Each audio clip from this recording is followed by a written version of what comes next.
नमस्कार। कभी ऐसा होता है कि दिमाग बस घूमता रहता है, मतलब या तो किसी पुरानी बात पे अटक गया, कोई गलती, या फिर आने वाले कल की चिंता। हाँ बिल्कुल होता है, और हम उसमें ऐसे उलझते हैं कि लगता है जैसे अपने ही विचारों के जाल में फंस गए हो, है ना? एक कैदी की तरह। सही कहा। और ये सिर्फ हमें या आपको नहीं होता? नहीं, ये बहुत आम है। असल में कुछ स्टडीज तो कहती हैं कि लगभग हर तीसरा इंसान किसी न किसी तरह की चिंता से जूझ रहा है। हर तीसरा इंसान? ये तो काफी बड़ा नंबर है। जी, और इसी चीज को समझने और सुलझाने के लिए डेल कार्नेगी सामने आए। वही कार्नेगी जिन्होंने वो मशहूर किताब लिखी थी, how to win friends and influence people. अच्छा, हाँ, वो तो बहुत ही फेमस किताब है लोगों से जुड़ने पर। बिल्कुल। तो उन्होंने चिंता पर भी एक बहुत अहम किताब लिखी, how to stop worrying and start living. Hindi में चिंता छोड़ो सुख से जियो नाम से है। चिंता छोड़ो सुख से जियो, नाम ही कितना सीधा और सुकून देने वाला है। हाँ, और ये सिर्फ नाम नहीं है, कार्नेगी का अंदाज ही यही था। वो फिलॉसफी नहीं देते थे, वो प्रैक्टिकल तरीके बताते थे, मतलब ठोस कदम जिन्हें आप और हम अपनी रोज की जिंदगी में इस्तेमाल कर सकें। हाँ, ये बात तो है। कार्नेगी की यही खासियत थी। तो इस किताब में ऐसा क्या है जो चिंता से लड़ने में मदद करता है? कोई खास तरीका? देखिए, सबसे पहली और शायद सबसे जरूरी बात जो वो कहते हैं वो है आज में जीना। आज में जीना मतलब लिव इन द प्रेजेंट। हाँ बिल्कुल, वो इसे डे टाइट कंपार्टमेंट्स कहते हैं, जैसे जहाज में अलग अलग हिस्से सील होते हैं ना। हाँ, ताकि पानी एक जगह भरे तो पूरा जहाज न डूबे। एग्जैक्टली। वैसे ही वो कहते हैं कि अपने दिमाग के दरवाजे कल के लिए और बीते हुए कल के लिए कसकर बंद कर दो। सारी एनर्जी, सारा ध्यान सिर्फ आज पे लगाओ। आज का काम, आज की चुनौती। सुनने में तो बहुत अच्छा लगता है, पर करना उतना आसान नहीं लगता, खासकर जब सुबह उठते ही ऑफिस के काम की लिस्ट या रात को सोते समय भविष्य की चिंताएं दिमाग में घूमने लगती हैं। सिचुएशन में बिल्कुल ईमानदारी से। ठीक है, वर्स्ट केस सिनेरियो। हाँ। दूसरा, उस सबसे बुरे नतीजे को मन ही मन स्वीकार करने के लिए तैयार हो जाओ। एक्सेप्ट कर लो कि हाँ, ये हो सकता है। ये थोड़ा मुश्किल लग रहा है, स्वीकार करना। हाँ, क्योंकि जब आप उसे स्वीकार कर लेते हैं ना, तो दिमाग को थोड़ी शांति मिलती है, वो पैनिक मोड से बाहर आता है। फिर आता है तीसरा स्टेप, शांति से उस सबसे बुरे नतीजे को बेहतर बनाने की कोशिश करना। ओके। मतलब एक्सेप्ट करने के बाद एक्शन नहीं, तीसरा स्टेप शांति पाना है स्वीकार करके। और चौथा स्टेप है अब एक्शन। अपनी पूरी एनर्जी लगा दो उस स्थिति को सुधारने में, जो सबसे बुरा सोचा था उसे बेहतर बनाने में। अच्छा, तो डर से भागने की बजाय उसे फेस करो, एक्सेप्ट करो और फिर हल निकालो। ये काफी अलग अप्रोच है। बिल्कुल, ये डर को मैनेज करने का तरीका है। और एक और बात जो वो कहते हैं, वो छोटी छोटी बातों के बारे में है। हाँ, वो तो हम सब करते हैं, जरा सी बात पर परेशान हो जाना। जी, कार्नेगी कहते थे कि जिंदगी बहुत छोटी है इसे मामूली तुच्छ बातों पर बर्बाद करने के लिए। वो सलाह देते हैं कि खुद से पूछो, क्या ये सच में इतनी बड़ी बात है? क्या 1 साल बाद भी मुझे इसकी परवाह होगी? ये अच्छा सवाल है। ज्यादातर चीजों का जवाब शायद नहीं ही होगा। बिल्कुल। तो वो कहते हैं कि ऐसी छोटी परेशानियों को नजरअंदाज करना सीखो। जैसे मक्खी मच्छर भिनभिनाते हैं पर हम उन पर ध्यान नहीं देते ना ज्यादा, वैसे ही अपनी मेंटल पीस को इन छोटी चीजों के लिए दांव पर मत लगाओ। ये पर्सपेक्टिव, ये नजरिया बदलना ही शायद आधा काम कर देता है। अच्छा, किताब में असल जिंदगी की कहानियों का भी जिक्र था? हाँ, बहुत सारी, और वो कहानियां बहुत पावरफुल है। वो दिखाती हैं कि ये तरीके सिर्फ कहने की बातें नहीं है, लोगों ने सच में इन्हें अपनाया है, अपनी मुश्किलों भरी चिंता वाली जिंदगी को बदला है। तो दूसरों की कहानियां पढ़कर एक तरह से हिम्मत मिलती है। हाँ, प्रेरणा मिलती है। लगता है कि अगर वो कर सकते हैं तो शायद हम भी कर सकते हैं। वो आइडियाज को एकदम रियल बना देती है। तो ये किताब डेल कार्नेगी का ये नजरिया हमें ये सिखाता है कि चिंता कोई परमानेंट चीज नहीं है, ये एक आदत है जिसे बदला जा सकता है। सही कहा। ये हमें सिर्फ प्रॉब्लम नहीं बताती, बल्कि सोल्यूशन भी देती है, ठोस औजार देती है। चाहे वो आज में जीने का तरीका हो, या वो 4 स्टेप फॉर्मूला, या फिर छोटी बातों से ऊपर उठना। एक तरह से अपने मन को ऑर्गेनाइज करने, डीक्लटर करने की गाइड। बिल्कुल, ये एक सफर की तरह है अपने मन के साथ एक नया हेल्दी रिश्ता बनाने का। हमारे सुनने वालों के लिए क्या कोई एक ख्याल है जिस पर वो सोच सकते हैं? हाँ, बस यही कि क्या ये सही वक्त है अपने मन को, जो शायद अभी दुश्मन लगता हो, उसे दोस्त बनाने की कोशिश करने का, इस शांति की तलाश में। वो पहला छोटा सा कदम क्या हो सकता है? इस पर सोचिएगा जरूर। समझने की कोशिश करते हैं कि ये चिंता आखिर है क्या चीज और कैसे ये हमारी जिंदगी पर मतलब चुपचाप असर डालती है। जी। चिंता कोई बाहर से आई हुई चीज नहीं है, ये तो हमारे अंदर ही रहती है। जैसे ऑफिस का तनाव हो गया, रिश्तों में कोई अनबन, पैसों की तंगी, या कभी कभी तो बस खुद पर ही शक होने लगता है। सही कहा। और एक पैटर्न सा बन जाता है ना, वो क्या होगा अगर वाला। हाँ, वही दिमाग बस उसी में घूमता रहता है। नौकरी चली गई तो, रिश्ता टूट गया तो, मैं फेल हो गया तो, ये सवाल मतलब पीछा ही नहीं छोड़ते। और इसी अगर मगर के चक्कर को डेल कार्नेगी ने धीमा जहर कहा है। ये कोई एक झटके वाली बात नहीं है, ये तो धीरे धीरे बिल्कुल आहिस्ता से हमारे अंदर का जो आत्मविश्वास है उसे खा जाती है, नींद उड़ा देती है, और जो जिंदगी की छोटी छोटी खुशियां हैं ना, उनसे भी हमें दूर कर देती है। और सबसे डरावनी बात शायद ये है कि ये सब अंदर ही अंदर चलता रहता है, बाहर से कोई अंदाजा भी नहीं लगा सकता। बिल्कुल, यही तो इसकी खासियत है, अगर इसे खासियत कहें तो।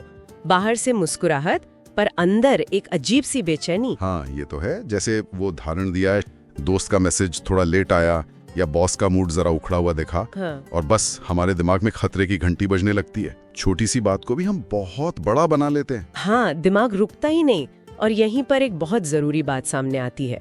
ये लड़ाई बाहरी हालात से उतनी नहीं है जितनी हमारे अंदर की है, हमारे अपने विचारों की, हमारी भावनाओं की। मतलब थोड़ा और समझाएंगे इसे? मतलब ये कि बाहर सब कुछ ठीक हो सकता है, अच्छा घर, नौकरी, परिवार, सब कुछ, लेकिन इंसान फिर भी अंदर से परेशान रह सकता है, क्योंकि असली जंग तो भीतर उस आवाज से है ना, जो बार बार कहती रहती है तुम काफी अच्छे नहीं हो, या अरे कुछ बुरा होने वाला है। ये बात तो गहरी है। तभी शायद जब कोई कहता है कि ज्यादा मत सोचो, तो वो उतना आसान नहीं होता। बिल्कुल आसान नहीं होता। कहना बहुत आसान है, करना मुश्किल, क्योंकि ये सिर्फ सोचना नहीं है, ये एक एहसास है, एक गहरी भावना है। लेकिन फिर क्या कोई उम्मीद है? डेल कार्नेगी कहते हैं चिंता सिर्फ एक आदत है और हर आदत बदली जा सकती है। ये सुनने में तो अच्छा लगता है, पर क्या वाकई चिंता जैसी चीज सिर्फ एक आदत है? देखिए, इसे आदत कहना एक बहुत शक्तिशाली नजरिया है। इसका मतलब ये नहीं कि ये कमजोर है, इसका मतलब है कि ये सीखी हुई चीज है। ये हमारे व्यक्तित्व का कोई परमानेंट हिस्सा नहीं है जिसे बदला ना जा सके। अच्छा, सीखी हुई चीज। हाँ, और यहीं से वो सुख की राह का पहला दरवाजा खुलता है। पहला कदम है पहचानना।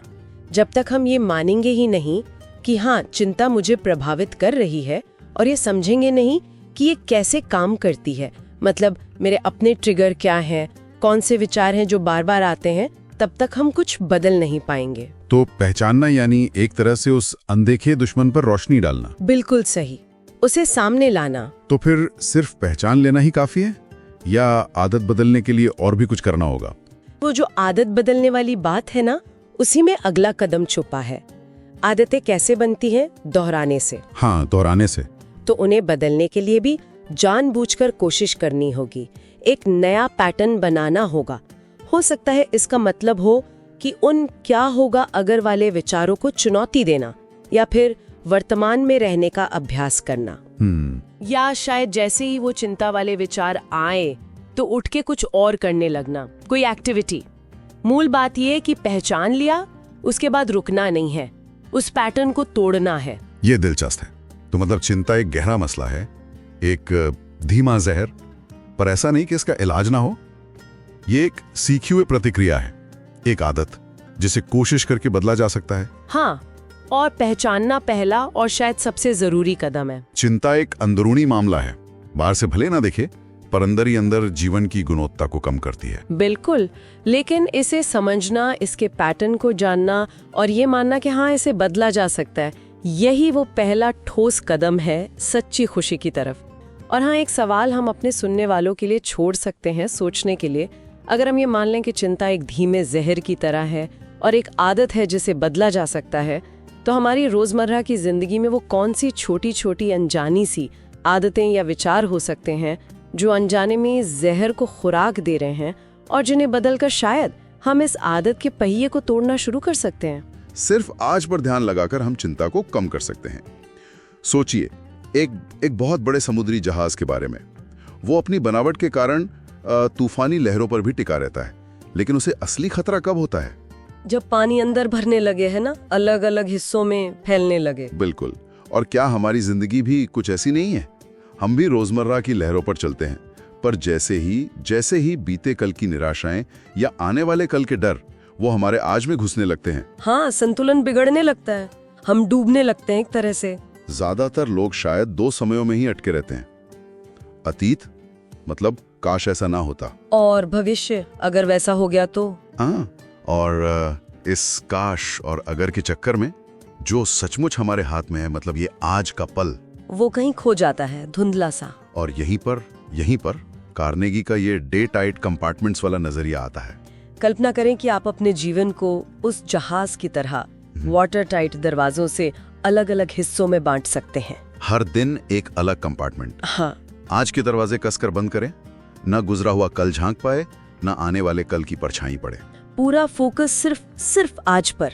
चलिए इसे थोड़ा और समझते हैं। ये वाकई एक बहुत शक्तिशाली मानसिक फ्रेमवर्क है।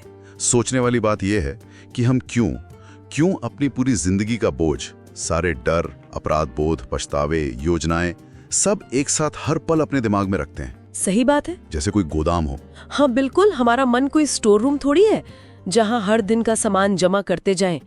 कार्नेगी का विचार हमें याद दिलाता है कि हर दिन को उसी दिन निपटाना जरूरी है, वरना वो बोझ बढ़ता जाता है। हाँ, और हम हर नए दिन को ताजगी से जी ही नहीं पाएंगे। ये एक तरह से दिमागी सफाई जैसा है। बिल्कुल सही कहा। और इसकी ताकत ना एक छोटे से किस्से में दिखती है। हाँ, एक आदमी कार्नेगी के पास आया अपनी लगातार चिंताओं के साथ। मतलब नौकरी छूट गई तो, बच्चा बीमार हो गया तो, भविष्य में अकेला रह गया तो, ऐसी बहुत सी बातें। आम चिंताएं हैं ये तो। हाँ, तो कार्नेगी ने बस इतना कहा, सर, डे टाइट कंपार्टमेंट्स में जिएं, अतीत और भविष्य के लोहे के दरवाजे बंद कर दें। सुनने में शायद थोड़ा अजीब लगे कि बस इतना ही, पर जानते हैं क्या हुआ? क्या हुआ? उस आदमी ने सिर्फ एक हफ्ते तक ऐसा किया, बस एक हफ्ता, अपनी सारी ताकत सिर्फ उस दिन के कामों पर लगाई। अच्छा, और नतीजा उसकी चिंता का स्तर लगभग आधा हो गया। अरे वाह। हाँ, ये दिखाता है कि ये सिर्फ कोई किताबी बात नहीं है, बल्कि एक कारगर तकनीक है। बिल्कुल, और ये किस्सा इस विचार की व्यावहारिकता को दिखाता है। जब भी मन बीते कल के पछतावे में जाए या आने वाले कल के डर में उलझे, जो कि होता ही है। हाँ, अक्सर होता है, तो बस खुद से वो आसान सा सवाल पूछना मददगार हो सकता है। क्या आज, अभी मैं ठीक हूँ इस पल में? हाँ, इस पल में। और अगर जवाब हाँ है, जो ज्यादातर होता है, तो बस उसी पल में रहें, वहीं टिके। आज के पल में ही असली ताकत छिपी है, जिसे हम अक्सर भविष्य की प्लानिंग या अतीत के विश्लेषण में खो देते हैं। और जैसा कार्नेगी कहते भी हैं, बड़ी सीधी सी बात है, आज ही वो कल है जिसकी हमें कल चिंता थी। और देखो हम आज भी जिंदा हैं। कितनी सरल पर कितनी गहरी बात है ना? हाँ, अक्सर हमारी चिंताएं असलियत से कहीं ज्यादा बड़ी होती हैं। तो मेरे ख्याल से मुख्य सीख यही है कि अपनी जिंदगी को मानसिक तौर पर डे टाइट कंपार्टमेंट्स में बांटकर आज को पूरी तरह से जिएं। इससे ना बीता हुआ कल आपको पीछे खींच पाएगा और ना आने वाला कल डरा सकेगा। आप आज में मजबूती से खड़े रहेंगे। और हाँ, अगर हर दिन को पूरी तरह जिया जाए, मतलब बिना पिछली या अगली चिंता के, तो क्या ये अपने आप में भविष्य को बेहतर तरीके से संभालने की तैयारी नहीं है? अच्छा पॉइंट है। क्योंकि जब वो भविष्य आज बनकर आएगा, तो आप उसे संभालने के लिए ज्यादा तैयार होंगे, है ना? बिल्कुल, सोचने वाली बात है। विचार करें। चिंता एक ऐसा एहसास जिससे शायद ही कोई बचाओ। मुझे लगता है कभी कभी ये इतनी बढ़ जाती है कि लगता है जिंदगी जैसे रुक सी गई है ना, कोई रास्ता ही नहीं दिखता आगे। हाँ, ये तो है, बहुत आम है ये, पर गहरा अनुभव है। लेकिन देखिए, दिलचस्प बात ये है, जैसा डेल कार्नेगी ने बताया, चिंता कोई ऐसी चीज नहीं जिसे हम संभाल न सकें। अच्छा जी, उन्होंने चिंता को संभालने का एक बहुत ही मतलब एक व्यवस्थित तरीका बताया है। 4 कदम है उसमें। 4 कदम सुनने में तो सिंपल लगता है, पर क्या ये वाकई काम करता है? मेरा मतलब है, जब दिमाग में 100 चीजें चल रही हूँ। हाँ, ये सवाल आता है मन में। तो क्या है पहला कदम? पहला कदम है अपनी चिंता को पकड़ना और उसे ठीक ठीक पहचानना, मतलब उसे नाम देना। नाम देना? हाँ, कार्नेगी का मानना था कि जब तक हमें साफ साफ पता ना हो कि हम परेशान किस बात से हैं, तब तक हम बस अंधेरे में ही हाथ पैर मार रहे होते हैं। सिर्फ ये कहना कि टेंशन है काफी नहीं है। बिल्कुल नहीं, किस बात की टेंशन? नौकरी जाने की, किसी रिश्ते की, या शायद सेहत की? कार्नेगी तो कहते थे कि इसे कागज पर लिख लेना चाहिए। लिख लेना। हाँ, ये बात सही है। अक्सर चिंता ना थोड़ी धुंधली सी लगती है, बस एक बेचैनी सी। जी, और शायद इसीलिए वो ज्यादा डरावनी लगती है। अच्छा। हाँ, मनोवैज्ञानिक तौर पर भी ये माना जाता है कि जब हम किसी अनजान डर को एक नाम दे देते हैं, उसे परिभाषित करते हैं, तो हमारा दिमाग उसे एक प्रॉब्लम की तरह देखने लगता है, जिसे सुलझाया जा सकता है। हाँ बिल्कुल। अस्पष्टता डर को बढ़ाती है, लेकिन स्पष्टता उसे काबू में लाने का पहला कदम है। कंट्रोल वापस आने लगता है। ठीक है, तो पहला कदम चिंता को पहचानो, उसे नाम दो। अब दूसरा कदम, आपने कहा था 4 है। हाँ, दूसरा कदम, और ये वाला शायद थोड़ा मुश्किल लगे। कौन सा? ईमानदारी से ये सोचना कि सबसे बुरा क्या हो सकता है। अरे, सबसे बुरा? इससे तो डर और बढ़ जाएगा शायद। लगता तो है ना? पर कार्नेगी का मकसद यहाँ डर बढ़ाना नहीं था। तो फिर? मकसद था डर की हदों को समझना। जब हम सोच लेते हैं कि वर्स्ट केस सिनेरियो क्या है, जैसे ठीक है नौकरी चली गई तो शायद कुछ महीने बेरोजगारी रहेगी, सेविंग्स इस्तेमाल होंगी, हो सकता है कोई छोटी मोटी नौकरी करनी पड़े, तो वो जो अनजानापन है ना डर का, वो खत्म हो जाता है, उसका खौफ कम हो जाता है। हम उसके सबसे बुरे रूप को देख लेते हैं और अक्सर लगता है कि अच्छा इतना भी बुरा नहीं है जितना सोच रहे थे। अच्छा, मतलब डर का सामना करके उसकी हवा निकाल देना एक तरह से। हाँ, कुछ वैसा ही। फिर आता है तीसरा कदम, ये क्या है? तीसरा कदम है उस सबसे बुरे नतीजे को जिसे हमने सोचा था, उसे मानसिक रूप से स्वीकार कर लेना। स्वीकार कर लेना। ये थोड़ा अजीब नहीं? मतलब अगर बुरा होने वाला है तो उसे मान लें, कोशिश ना करें? नहीं, बिल्कुल नहीं। देखिए, ये स्वीकृति हार मानना नहीं है, ये है वास्तविकता को कबूल करना। वास्तविकता को कबूल करना। हाँ, जब हम मन में ये तय कर लेते हैं कि ठीक है अगर सबसे बुरा हुआ भी तो मैं इसे संभाल लूंगी, तो हम उस स्थिति से जो अंदर ही अंदर लड़ रहे होते हैं ना, उस लड़ाई में जो दिमागी ताकत बर्बाद हो रही होती है वो बच जाती है। अच्छा। ये स्वीकृति एक तरह की मानसिक शांति लाती है, दिमाग थोड़ा खुलता है, समाधान सोचने के लिए तैयार होता है। ये रेजिस्टेंस छोड़ना है, कोशिश छोड़ना नहीं। समझ गया, मतलब लड़ने की बजाय उस एनर्जी को सही दिशा में लगाना। बिल्कुल। और यहीं से आता है चौथा कदम, जो शायद सबसे जरूरी है। हाँ, चौथा और सबसे मजबूत कदम, एक्शन लेना, कुछ करना। एक्शन लेना। जी, क्योंकि कार्नेगी का बड़ा मशहूर कोट है, चिंता वहीं खत्म होती है जहाँ कर्म शुरू होता है। वाह, worry ends when action begins. सही।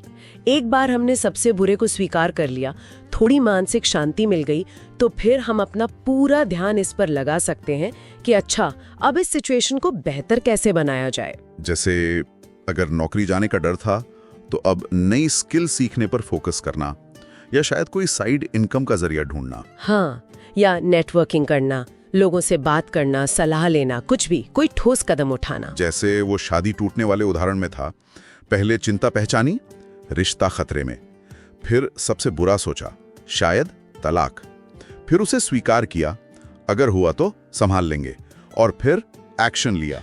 हाँ, जैसे थेरेपी लेना, या पार्टनर से खुलकर बात करना, या शायद अपने अहंकार पर काम करना, कुछ भी जो स्थिति को सुधारे।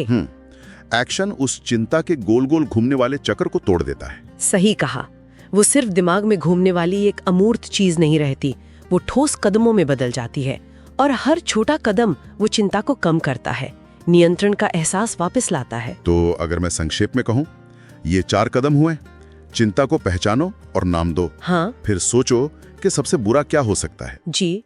उसे मन ही मन स्वीकार करो, और फिर उसे सुधारने के लिए एक्शन लो, काम पर लग जाओ। बिल्कुल, एक सीधा साधा पर बहुत शक्तिशाली तरीका है ये। हाँ, वाकई ये चिंता को दबाने या भागने की बात नहीं करता। नहीं, ये उसे समझने और संभालने की बात करता है। एक व्यवस्थित तरीके से ये उस धुंधले से डर को एक ऐसी प्रॉब्लम बना देता है जिसे मैनेज किया जा सकता है। ये तो हुई कि जब चिंता हो तो उसे कैसे संभालें, पर यहाँ एक सवाल और आता मेरे मन में। पूछिए।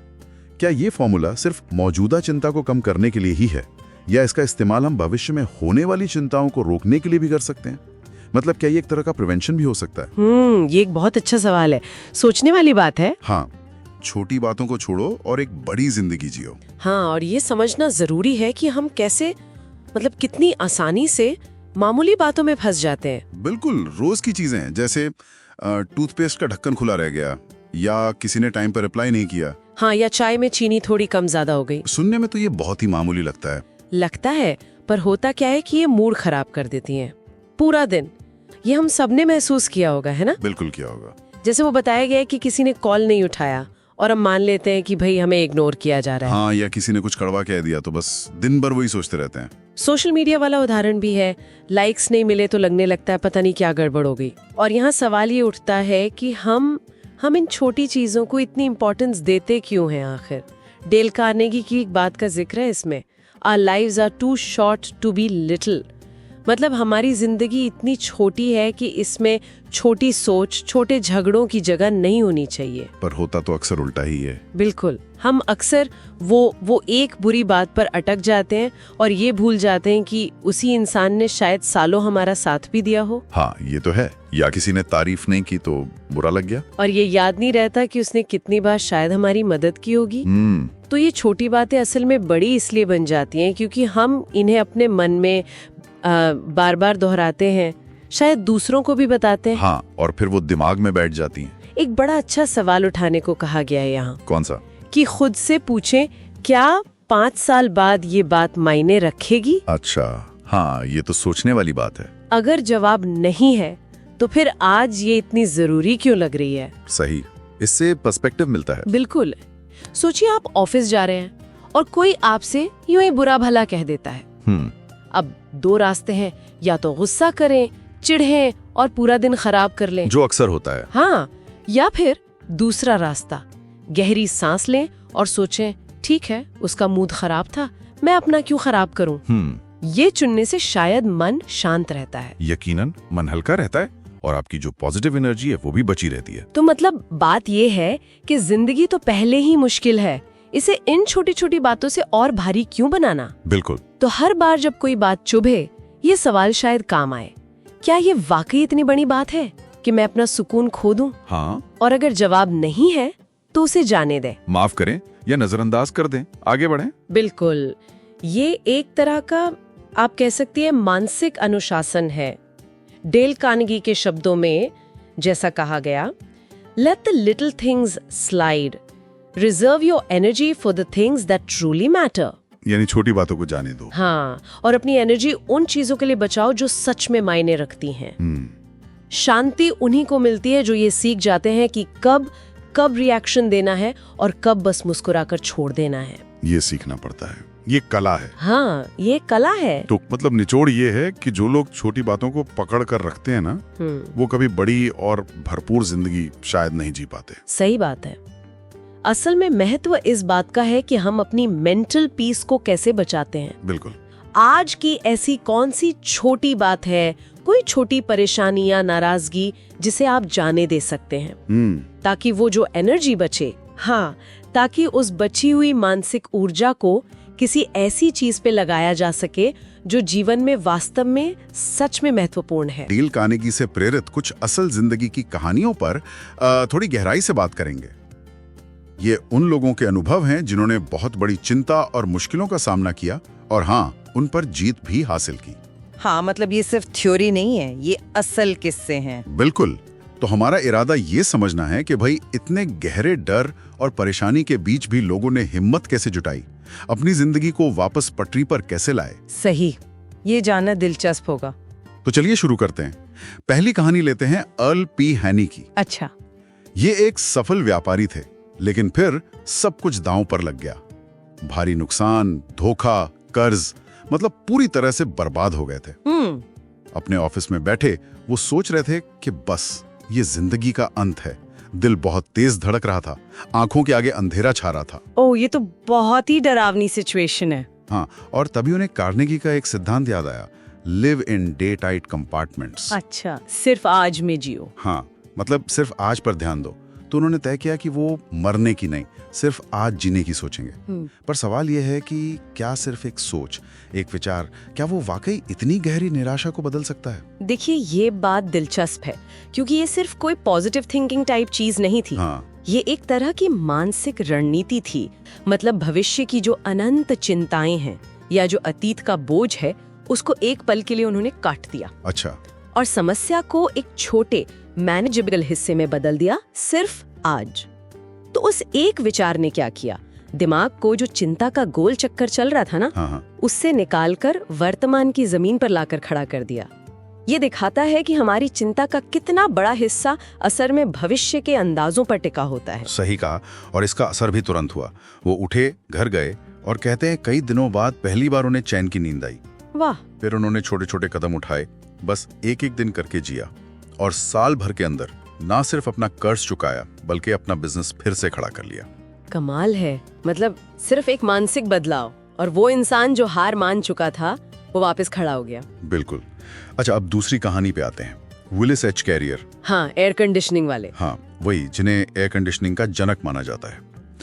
उनसे एक बड़े प्रोजेक्ट में हिसाब किताब में कोई चूक हो गई थी। ओके। और कंपनी को उससे $20,000 का नुकसान हुआ। उस जमाने में ये बहुत बहुत बड़ी रकम थी। हाँ, यकीनन। तो वो रातों को सो नहीं पाते थे, नौकरी जाने का डर, बदनामी का डर, इसी सब में घिरे रहते थे। यहाँ उन्होंने एक बहुत ही पावरफुल टेक्निक अपनाई। उन्होंने खुद से पूछा, सबसे बुरा क्या हो सकता है? अच्छा। जवाब मिला, भाई नौकरी जा सकती है, शायद थोड़ी बदनामी हो जाए। ठीक है, तो उन्होंने इस सबसे बुरे नतीजे को मानसिक तौर पर स्वीकार कर लिया।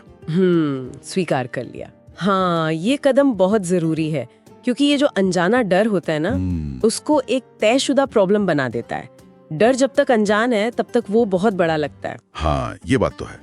डर को नाम दे देना शायद उसे काबू करने का पहला कदम है। बिल्कुल।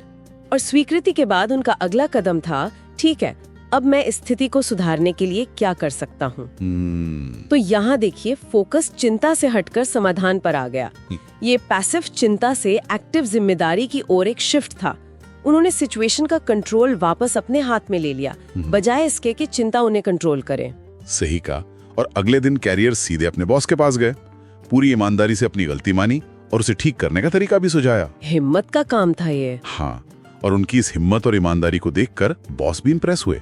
उन्होंने उन्हें एक और मौका दे दिया। अच्छा। और शायद इसी घटना ने उनके अंदर की वो जो हिम्मत थी उसे और मजबूत किया होगा।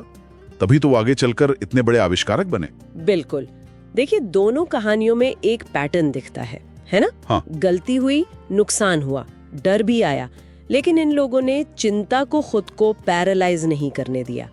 उन्होंने डर का सामना किया, उसे समझा, उसे स्वीकार किया और फिर एक्शन लिया, कदम उठाया। ये हमें सोचने पर मजबूर करता है कि हम आमतौर पर डर या चिंता का सामना कैसे करते हैं। क्या हम उसे डिफाइन करते हैं या बस उस अनिश्चितता में उसे और बढ़ने देते हैं? हाँ, अक्सर ऐसा ही होता है ना कि चिंता हमें पिछली गलतियों में या फिर भविष्य के किसी अनजाने डर में फंसा देती है। ऐसा लगता है जैसे हम एक अंधेरी सुरंग में फंस गए हैं, बाहर निकलने का कोई रास्ता ही नहीं दिख रहा। सही कहा। और कार्नेगी का मानना था कि हर मुश्किल या चिंता अपने साथ एक मौका भी लाती है, एक अवसर, लेकिन उसे देखने के लिए डर के पार जाना पड़ता है। ये जो जानकारी है, जैसे कि ये सिद्धांत, ये तभी काम की है जब इसे समझकर लागू किया जाए। जानना और करना दोनों जरूरी है। इन कहानियों से यही सबक मिलता है। तो शायद अगली बार जब लगे कि भाई हालात बहुत मुश्किल हैं, तो हार मानने की जरूरत नहीं, इन कहानियों को याद किया जा सकता है ना? हाँ, बिल्कुल। एक सवाल खुद से पूछा जा सकता है, अगर वो मुश्किलों से निकल सकते थे तो क्या मैं एक कोशिश नहीं कर सकता? शायद वहीं से एक नई शुरुआत हो जाए। सही बात है, कोशिश तो की ही जा सकती है। एक सवाल हम सबके सोचने के लिए छोड़ जाते हैं। अपने किसी मौजूदा चिंता को अगर इन कहानियों की नजर से देखें तो उसे संभालने के लिए आज कौन सा एक छोटा सा पहला कदम उठाया जा सकता है? सोचिए, जैसे जिंदगी एक खुला आसमान है, नीला आसमान, लेकिन चिंता वो भारी मोटे पर्दों की तरह है जो हमें एक अंधेरे कमरे में बंद कर देती है, और हम बाहर की वो खूबसूरती, वो आसमान देख ही नहीं पाते। बिल्कुल। तो आज हमारी कोशिश यही समझने की है कि कैसे शुक्रगुजार होना और इस बात पर ध्यान देना कि हमारे पास क्या है, हाँ, वो असल में चिंता के उन पर्दों को हटाने में और वो आसमान फिर से देखने में मदद कर सकता है। सही। तो आइए इसे थोड़ा और खोलकर देखते हैं। डेल कार्नेगी का जो मूल विचार है वो यही है कि कृतज्ञता और एक पॉजिटिव नजरिया ये चिंता को पनपने ही नहीं देते। क्यों? क्योंकि जैसे ही हम उन चीजों पर ध्यान देते हैं जो हमारे पास हैं, जैसे हमारा शरीर, हमारी आंखें, हमारे अपने लोग, या सिर पर छत, हाँ, जो भी है, तो उन चीजों का एहसास जो हमारे पास नहीं है वो अपने आप पीछे चला जाता है, धुंधला सा हो जाता है। सही बात है। मतलब मेरे पास क्या है वाली सोच वो क्या नहीं है वाली चिंता पर हावी हो जाती है। और यहाँ दिलचस्प बात यह है कि ये मनोवैज्ञानिक स्तर पर काम करता है। इसे संज्ञानात्मक पुनर्रचना या कॉग्निटिव रीफ्रेमिंग कहते हैं। संज्ञानात्मक पुनर्रचना, हाँ। कॉग्निटिव रीफ्रेमिंग, हाँ ये सुनने में थोड़ा सा टेक्निकल लग रहा है। हाँ, थोड़ा है। देखिए, हमारा दिमाग जिस चीज पर फोकस करता है ना, वही हमारी असलियत बन जाती है एक तरह से। अच्छा। चिंता क्या करती है? वो हमें कमी पर नेगेटिव चीजों पर फोकस करवाती है। तो जब हम कृतज्ञता का अभ्यास करते हैं हाँ। तो हम जानबूझकर एक्टिवली अपने ध्यान को उन चीजों की तरफ मोड़ते हैं जो हमारे पास हैं, जो अच्छी हैं। ओके। इससे क्या होता है कि दिमाग में जो कमी का भाव पैदा करने वाले रास्ते हैं, वो न्यूरल पाथवेज वो कमजोर पड़ने लगते हैं। अच्छा। और सकारात्मकता वाले रास्ते मजबूत होते हैं। तो ये एक तरह की, समझ लीजिए, दिमाग की रीवायरिंग है। वाह, मतलब दिमाग की प्रोग्रामिंग बदलना। बिल्कुल। और इसी से चिंता की जो पकड़ है वो ढीली पड़ती है। ये तो वाकई दिलचस्प है। कुछ बड़े प्रैक्टिकल उदाहरण भी दिए हैं। हाँ, दिए हैं। जैसे रोज उन सिंपल चीजों की लिस्ट बनाना जिनके लिए हम शुक्रगुजार हो सकते हैं। अपना शरीर जो काम कर रहा है, आंखें जिनसे देख पा रही हैं, अपने लोग, घर की छत, खाना, यहाँ तक कि हमारे सपने भी। हाँ, ये छोटी लगती हैं पर इनका असर बहुत गहरा होता है। और यहाँ बात और भी मजेदार हो जाती है। एक कहानी बताई है। एक महिला थी जो कई मुश्किलों से घिरी थी। बीमारी, रिश्तों में तनाव, पैसे की कमी। अच्छा। उसने बस एक छोटा सा बदलाव किया। हर रात सोने से पहले वो 3 ऐसी चीजें लिखती थी जिनके लिए वो उस दिन शुक्रगुजार थी। बस 3 चीजें। सिर्फ 3? हाँ। और सिर्फ 1 हफ्ते के अंदर उसे महसूस हुआ कि उसकी सोच बदल रही है। अरे वाह। समस्याएं तो वही थी, पर अब वो उनके बोझ तले दबी भी महसूस नहीं कर रही थी। उसका नजरिया बदल गया था। जैसे आपने कहा, वो पर्दों के ऊपर से देखने लगी थी। बिल्कुल। जैसा कि कार्नेगी कहते भी हैं, thank the problems because they train your strength. हाँ, मतलब मुश्किलों को भी धन्यवाद कहना, क्योंकि वही हमें मजबूत बनाती हैं। और जहाँ तक सकारात्मक सोच की बात है, कि इसका मतलब ये बिल्कुल नहीं कि हम मुश्किलों को या बुरी चीजों को अनदेखा कर दें। हाँ, ये बहुत जरूरी पॉइंट है। बिल्कुल। बल्कि ये उन मुश्किल हालात में भी कुछ सीखने का या आगे बढ़ने का या कोई पॉजिटिव पहलू खोजने की कोशिश है। अच्छा। ये ऐसा है जैसे एक चश्मा पहन लिया जो दुनिया की सच्चाई नहीं बदलता, पर उसे देखने का नजरिया बदल देता है, उसमें उम्मीद भर देता है। और अगर हम इसे बड़ी तस्वीर से जोड़ें तो ये सीधे सीधे मानसिक लचीलापन, जिसे रेजिलियंस कहते हैं, रेजिलियंस, हाँ, उसे बनाने में मदद करता है। मतलब मुश्किलों से उभरकर वापस खड़े होने की ताकत। तो ये रेजिलियंस बनाने का एक तरीका हुआ। मतलब ये भविष्य की चिंताओं से निपटने में भी मदद करेगा। निश्चित रूप से। जब हम मुश्किलों में भी कुछ अच्छा ढूंढने की आदत डालते हैं तो हम अपने दिमाग को ट्रेन करते हैं। किस लिए? समाधान खोजने के लिए, निराशा में न डूबने के लिए। और ये जो काबिलियत है, ये हमें आने वाली चुनौतियों का सामना करने के लिए बेहतर तैयार करती है। ये तो बहुत काम की बात है। कुछ आसान डेली प्रैक्टिस भी बताई गई हैं। हाँ, जैसे जिससे मैं कुछ सीख सकता हूँ। बिल्कुल छोटे करने लायक कदम। और डेल कार्नेगी का एक और विचार है जो इसी सोच को दिखाता है। हर सुबह जब तुम जागो तो पहला ख्याल ये होना चाहिए, शुक्रिया, मैं आज फिर जिंदा हूँ, मेरे पास एक और दिन है। कितना सिंपल पर कितना पावरफुल है ना? अगर आपको इस ऑडियो बुक से कुछ भी सीख मिली हो, अगर आपको लगा हो कि हाँ, यही तो महसूस करता था, तो इस वीडियो को जरूर लाइक करें, कमेंट करें और सब्सक्राइब करें। और हाँ, इसे किसी ऐसे इंसान के साथ शेयर करें जो चिंता के अंधेरे में बैठा है, क्योंकि हो सकता है ये उसके लिए उम्मीद की रोशनी बन जाए। तो मतलब कुल मिलाकर सार ये निकलता है कि कृतज्ञता और सकारात्मक सोच ये कोई जादू की छड़ी नहीं है। नहीं, बिल्कुल नहीं। पर ये बहुत शक्तिशाली मानसिक औजार है, मेंटल टूल्स है। ये हमारे नजरिए को बदलते हैं, चिंता की पकड़ को कमजोर करते हैं और हमारे मन में एक ऐसी जगह बनाते हैं जहां डर आसानी से हावी नहीं हो सकता। सही कहा। और एक महत्वपूर्ण सवाल भी खड़ा करता है कि कैसे हम जानबूझकर कॉन्शियसली इन अभ्यासों को अपनी रोज की जिंदगी का हिस्सा बनाकर अपने अनुभव को सचमुच बदल सकते हैं। शायद सबसे बड़ा तोहफा सिर्फ चिंता का कम होना नहीं, बल्कि हमारे आसपास जो अच्छाई पहले से मौजूद है उसे फिर से देखने की काबिलियत हासिल करना है। हाँ, बिल्कुल। ठीक वैसे ही जैसे कमरे के पर्दे हटाने पर हमें बाहर का वो नीला आसमान फिर से साफ दिखने लगता है। बहुत अच्छी बात कही। तो इसका निचोड़ क्या है? क्या कहेंगे? शायद यही कि जहाँ शुक्रगुजारी और सकारात्मकता होती है वहाँ डर और चिंता के लिए जगह थोड़ी कम बचती है। बिल्कुल, डर की जगह कम हो जाती है। तो कुल मिलाकर बात यह है कि शायद चिंता से पूरी तरह मुक्ति ना मिले और परफेक्ट होने की जरूरत भी नहीं, बिल्कुल नहीं। लेकिन चिंता को संभालने का, उसके साथ जीने का एक रास्ता जरूर है। ये तरीके उन लोगों के लिए हैं जो सच में रोज के उलझनों से थोड़ा ऊपर उठकर सुकून से जीना चाहते हैं। और ये समझना बहुत जरूरी है कि शांति बाहर के हालात बदलने से उतनी नहीं आती जितनी हमारे अंदरूनी नजरिए और अभ्यास से आती है। इन विचारों को सुनना, जानना, ये तो बस पहला कदम है। असली सफर तो अब शुरू होता है इन्हें लगातार अपनी जिंदगी में उतारने का, रोज थोड़ा थोड़ा। बिल्कुल। सुनने वालों के लिए कार्नेगी के ही शब्द याद दिलाते हैं, जब भी चिंता महसूस हो शायद ये दोहराना काम आए, मैंने जीना सीखा है और अब मैं सुकून से जीऊंगा।